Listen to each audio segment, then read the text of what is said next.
Welcome to another walk and talk. This is a tough one, not the walk. Pretty easy, pretty nice out. Weather is shifting. It's getting warmer, more signs of life. The fish are here. That's good news. And it all happens because it has to happen. The only constant is change, and we accept that in the seasons, but we don't often accept it in ourselves. I know I don't. You want certain things not to change, you want certain things not to happen, but you have very little control over what's going on around you other than your own reasoned choices, meaning what you decide to do or not do, say or not say. And that's plenty. But there is an urge for us to want to keep things the way they are, even when we don't like how they are. But things are going to change anyway. And the question becomes, do you decide to participate in it, control what you can, accept what you can't? You know the serenity prayer. And a lot of this stuff, and I understand when you guys reach out and you talk to me about what we're doing together here as self-help. I don't believe that. I don't have a problem with the self-help industry or self-help books. I just think that you have to be careful about thinking that there's an easy way. Because even though sometimes the truth is simple and how to handle things and how to improve things can be simple, it's almost never going to be easy. And it is more often than not going to be hard. Well, what's the difference? A simple example. You want to lose weight? Assuming you're healthy and your systems are functioning well, eat less, move more. You'll lose weight.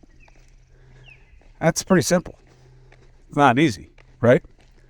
Consistency, binging, emotional eating, lethargy, depression, all these other things get crowded in. Work, commitments, family. So sometimes the secret, the way, the 7 habits, the inside way that these rich and famous do that. The idea that there's a specific way or process or plan that works all the time for everyone is a little deceptive, and that's my concern about it. Now, this builds on the idea that there is a cycle in life about what's happening and what its impact may well be on a society or an individual. Part of it is that hard times make strong people. Strong people make good times. Good times make weak people. Weak people make hard times. I've talked to you about this before. Very, very old nugget, aphorism, philosophy. I don't even really know where it comes from. It's kind of hard to source. Maybe you know. But it doesn't matter. It's not an intelligence test. It's about just testing the intelligence of it. So, hard times make strong people. Okay. That can be true. Hard times can also break people. Hard times can kill people. Hard times absolutely change people. The question becomes, what do you do in these moments? What reasoned choices do you make? What strategies do you develop? What tactics do you employ? To whom do you ask for help? How do you support your goals and ambitions? Wants. Now we're getting somewhere, right?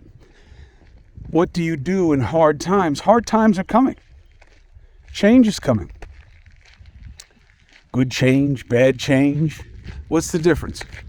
Well, taking the extremes out of it, there is this avenue of perspective that I keep talking about because I keep being challenged by it in my own life. And I'll turn around here because it's getting windy because we're by the water. You have the choice to see things the way you decide to see them. People use the word Pollyannish. Don't be Pollyannish. You know, I actually read several of the books in the series about Pollyanna. I don't have any problem with you being Pollyanna or me being Pollyanna. She chose to see situations in her life a certain way, even if to most of us they would have been devastating or bad or obvious misfortune. She chose not to see that. And so we use it as this kind of derisive way of saying that you're basically delusional. You don't get the nature of your reality. But let's think about it. We're walking, we're talking, but what we really should be doing, and hopefully what this helps you do, is think. Think for yourself. Think again. Read about what you're thinking. Read or listen or understand or reach out to get different ideas about what you think. So, if you like the way you look, then that's that. Oh yeah, but this guy looks terrible. To you. Maybe to many. But the question is, how does he feel about himself? How does she feel about herself, her situation, her relationship, her employment, her health, her well-being, her opportunities, her lifestyle? How does she feel about these things? Because look, we all know, right, in ourselves and in others, people can have so much and feel they have nothing. And people can have little, but it can be enough. You know, and then you start figuring out, well, which of the 1 million different rules and sayings and stories and concepts do I plug in here to this situation? Am I supposed to say it's not about what you want, it's about wanting what you have? Is that what it is? Is that the one that works here? And that's the tricky part about, reading self-help stuff and leaning on the understandings and reckonings of others. You really have to do what we want to do least, okay? And that is struggle. Life is pain management. Oh, that's cynical. I don't think so. Disappointment, challenges, problems, pain, it's coming. It's in there. What it means and what you make of it is up to you. Now, many of us want to divorce ourselves from the responsibility. They want others to take care of it. Or we just let it happen. A state of surrender. Feeling powerless. And that is rarely the case. Well, but wait a minute, you said that you only control so much. Well, that's right, doesn't mean you're powerless. So, the question is, in given situations and circumstances, what can you do? That's why my buddy Joshua Medcalf, who you guys know from Chop Wood, Carry Water, Pound the Stone, all his other books. Work in the Dark is a great idea. And he has a simple directive of putting first things first. How you prioritize. And that's really good. I happen to really suck at that. Very often, I kind of do it in reverse, and I build my way up to what I need to do by just getting anything done.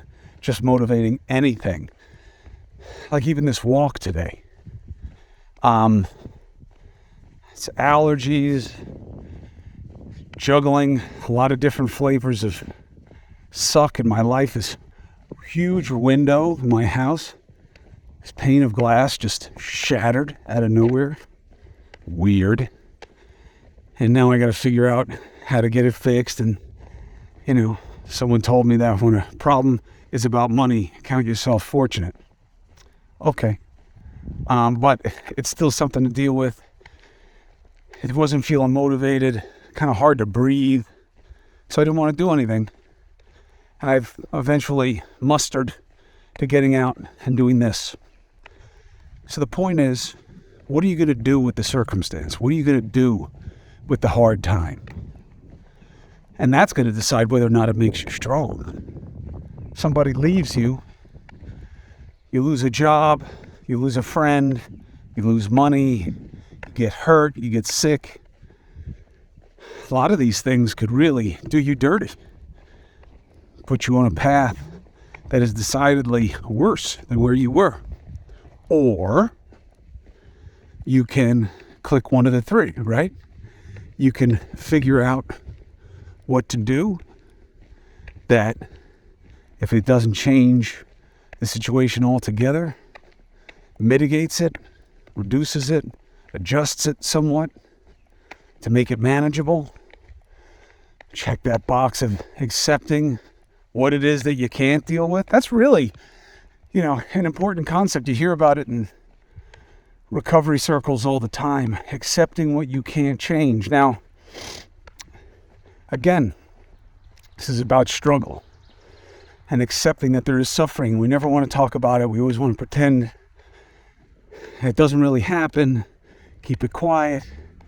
People will say they feel badly for you in it, but a lot of people feel that trouble is contagious and they kind of fade on you when you're not an easy friend, or when whatever you offered them isn't there anymore. So you have to look at that as well and then say, okay, I am in this suck. I have to struggle. This isn't going to be fast. This isn't going to be easy. But I want it fast. I want it easy. I want this to go away. I know, and that's where self-medicating comes from, and self-delusion, and self-talk. That is a lie. All comes in. That's not what acceptance is. Acceptance isn't just surrender, okay? Acceptance is a reasoned choice. It doesn't mean that something's over. It means this is the way it is. It is what it is for now. Until what? It depends on the situation. And there's also the issue of whether or not you can make do with whatever the change is. So, what can you do to change it when it comes your way? What can you do to accept it? And that gets, for me, that's most of life, by the way. Acceptance is very active. It's not passive. It's, okay, this is how much my body can take in terms of working out, stress, disappointment, negativity, whatever it is. And what tools do I have? Is forgiveness of a person or a situation or yourself relevant? Will that help you get to a different place? Will change people, places, and things. Will changing how you live or how you think, will that help? This is a part of acceptance also. No, that's changing it. No, because sometimes you're not going to be able to stop what it is. Let's make it simple. Your company where you work gets sold. They reduce the workforce, closes, whatever. They're out. Well, you can't make them stay open. You can get another job. Right. When? What? Where? How much? Okay? There's going to be so much you control, so much you don't. What do you do with what you can't change? So it's not just necessarily passive, but we don't want to do this struggling, suffering. And we have it everywhere in society. There's struggle and there's suffering, and we don't really like to talk about it. We don't really like to talk about how to do it. People wear it as some kind of pedigree of pain that makes wherever they are more impressive. Everybody needs a hard luck story these days. I came from nothing. I was given nothing. The privileged, the elite. this new enemy that used to be the ideal, right? I remember listening to the older generation talking about their American dreams and wanting some money so that they could give their family a better life and get the things they wanted and they needed. And that would be great. And they saw wealth as part of the dream. Now it's like something that you point to as like poison.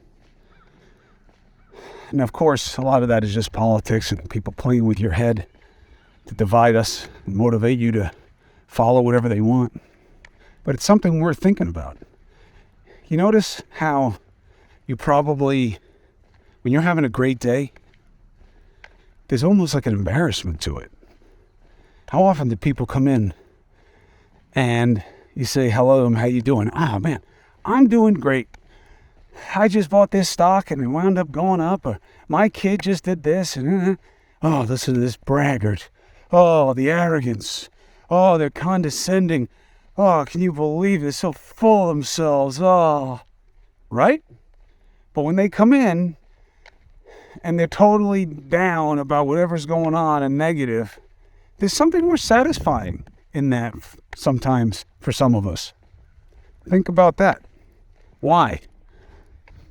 Because a lot of our measurements of ourselves are relative. And that was always the magic in daytime TV.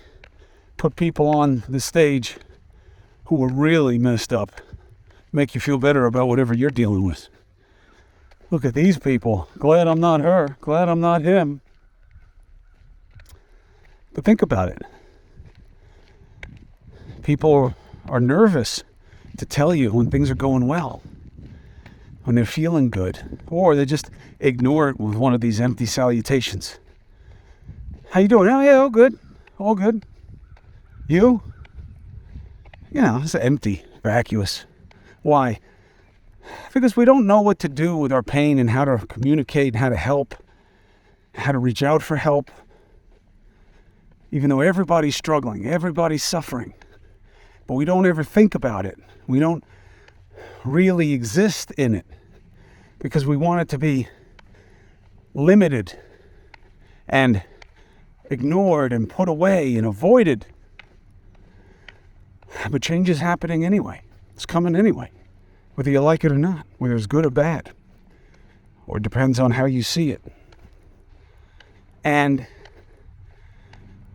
the struggle, the acceptance, the understanding, these are the hardest things, and these are the things we do least and we do worst.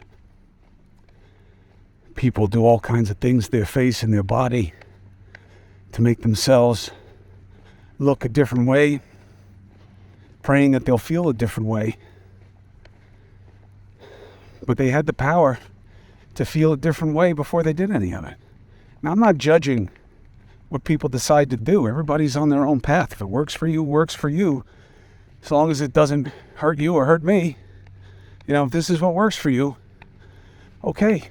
You shouldn't really care what I think about it. Asking people their opinion is a step in a dangerous direction. So you don't always have to keep your own counsel, but you should ask why you need somebody else's take. Do you like the color of the paint? What do you want to know what I think? If I like it, I'll tell you. So, very often when I'm walking and I think about what's going on in my life, I am immediately dissatisfied. And I see all these things that just drive me really down. And look, I could very easily say what you may be thinking when I say that to you, which is, boy, oh boy, does he not know how many blessings he has in his life. First of all, pain is personal. Second, just because you see someone who's like, I don't know, like some millionaire or something like that. Elon Musk, okay? Super wealthy, genius, access to really whatever he wants. Guy doesn't seem too happy to me. What does that tell you? It's the power of perspective. You know, You are how you decide to be. You feel how you decide to feel. You're happy if you decide that you're happy. Yeah, but that can be delusional. No, that's what you say. That's what you say. Now, I'm not saying that somebody is self-immolating and they think they're getting a suntan. You know, fire is hot. It burns. Being burned sucks. I get it. But what you decide to do with that wound and how to recover from it and what it means to you in terms of what you appreciate differently in your life and how you decide to see it is your reasoned choice. Not subject to anybody else's inclinations or definitions or preferences. You have to be the master of your own fate, even when you are not in control of your own fate. You're on the boat. The boat's heading towards very rough water. Yeah, but I don't really steer the boat. I'm not the captain. I'm sitting in the back. But you're going to decide how you take the ride. And you have the ability to pay attention to what's coming and to see what's ahead. Try to shout guidance. And you get to choose what your mindset is going to be about what you're about to go through and how you'll go through it. So it doesn't matter if you're the one behind the wheel. You still have the power of figuring out and dealing with and the perspective about whatever is happening. And there's real strength in that. There's real power in that. And there's real help in that. But it's hard. It's really hard. And it's hard to do consistently. It's hard to do when things are scary. And that's why it's so easy for us to rely on things to help get us through. Right? Man, you lean on your faith in hard times. Why? You're scared. You feel powerless. You feel like you're not enough. So that you desperately pray that something more powerful can fix, can save. Now, I'm not judging it, okay? It's certainly what's in my background. But the point is, you know the joke, the guy's hanging off the side of the cliff, and people keep offering him help, and he keeps saying, no, God will save me, and eventually he falls and he dies. He's like, God, you didn't save me. And God says, I sent the guy with the rope, I sent the guy with the ladder, I mean, what'd you want me to do? You know what I'm saying? The point of that joke is that very often your faith should empower you to see your own resources and your own resolve, to find that inspiration to motivate yourself, not to wait for something or someone else to do it for you. Change is coming. Change is always coming. How you handle it is up to you, even if you're not completely in control of it. And that's okay. You can make anything okay. You know, a mentor of mine always says life is good. And when, it's like at the bottom of his emails and all that stuff. And I would say to him, yeah, life is good for you. And he'd say, no, life is good, period. I said, but what about when life is bad? What about when you're broke and you're sick and people die? And he says, the opportunity for more is all you can hope for. And that means life is by definition good as long as there is life, even if it's a life of struggle, even if it's a life of pain, because there's a chance for opportunity. There's a chance that change will come that will make a positive difference, because the only thing that's bad is no life. Now, to me, that's heady stuff, and it is not an easy sell on me. I really struggle with that. But I think he's right. It's just that sometimes something can be simple but hard. And that definition, that reality, is kind of true, right?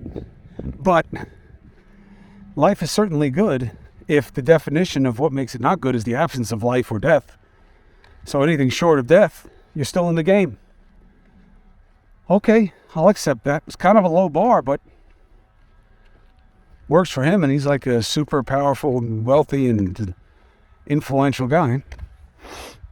So maybe it should be good enough for me. It isn't yet, but I'm working on it. At least I got out and took this walk. At least I took the time before I took this walk to write down these ideas and think about them and order them in a way that I hope would flow for you. Hard times make strong people, depending on what the people do with the hard times. That will determine. And sometimes it's just bearing it. Sometimes it's just continuing to go and live and get up and check the boxes that you need to check. Sometimes it's doing that with wide-eyed appreciation that you're able to do it at all. And time can be a very powerful thing on its own. There are all these other circumstances, conditions, probabilities, permutations playing out around you that you are aware of and unaware of that can influence your reality and your condition. So just keep going. Keep going, my grandfather used to say in his broken English. Puncha, puncha, puncha, fighter, fighter, fighter. Just keep going. Keep going. And try to do the next right thing. Try to stay open-eyed about your opportunities, your challenges, what you can do, what you have to accept, and how. Change is not something to be avoided because you can rarely avoid it. So think about it. Think about what's happening. Do that hard work, that struggle of often the hardest thing. It's not that digging the hole is the hardest thing or doing the planting. Very often it's the maintenance. It's that you got to go out there and weed again. You got to tie this up. You got to clip that. You got to deal with this varmint or that one. Maintenance can be a pain in the ass. And there's not the satisfaction of the big job well done. But that's struggle. That's why I do the gardening. I mean, I love the vegetables, don't get me wrong. But the work, the toil as a metaphor for what I'm trying to do in other areas of my life, especially where I can't make it what I want it to be on my own. That's tough. That's about acceptance. So you see what I'm doing here, right? You see how there's this interconnectedness and interdependence of these ideas. The ideas are simple. That's why there's so many awesome books out there about how to live, how to get better, how to lose weight, whatever it is. There's so many ways and secrets and processes and plans. It doesn't matter. Any diet will work if you stick to it. Any exercise plan that has you moving more than you were before and you do so consistently is going to work. You save money, you'll have more. You spend less, you'll have more. It's can you do it? Can you apply the rigor? Can you power the perspective that you need to get to where and how you want to be? Because the change is coming. You do not have the ability to keep tomorrow away. The question for you is, how much are you going to participate in what it becomes?